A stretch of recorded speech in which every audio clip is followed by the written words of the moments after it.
నమస్తే అండి. మేము తిరుపతి గవర్నమెంట్ వైన్ షాప్కి సంబంధించిన సూపర్వైజర్ సేల్స్ మ్యాన్లు మాట్లాడుతున్నాం. ఇక్కడ మా యొక్క సమస్య ఏంటంటే మెయిన్ మాకు ఉద్యోగ భద్రత కావాలి. మా కుటుంబాలు 15,000 మంది ఉన్నారండి ఇందులో స్టాఫ్. ఇప్పుడు గవర్నమెంట్ కొత్త పాలసీ అంటున్నారు, అది ప్రైవేటా గవర్నమెంట్ అనేది మాకు తెలియడం లేదు. కాబట్టి ఈ 15,000 మంది కుటుంబాలు ఎక్కడ రోడ్డును పడతాయనేసి మేము డిప్యూటీ సార్ని కలవడానికి వచ్చాము. సార్కి మా యొక్క రిప్రజెంటేటివ్ లెటర్ ఇవ్వడం జరిగింది.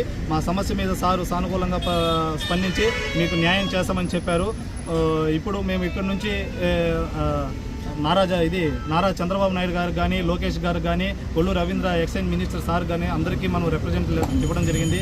దయ ఉంచి చెప్తున్నాం సార్, మా యొక్క బతుకుల్ని ఆలోచించండి. 15,000 మంది కుటుంబాలు, మీరు ఏ యొక్క నిర్ణయం తీసుకున్నా మాకు సమ్మతమే.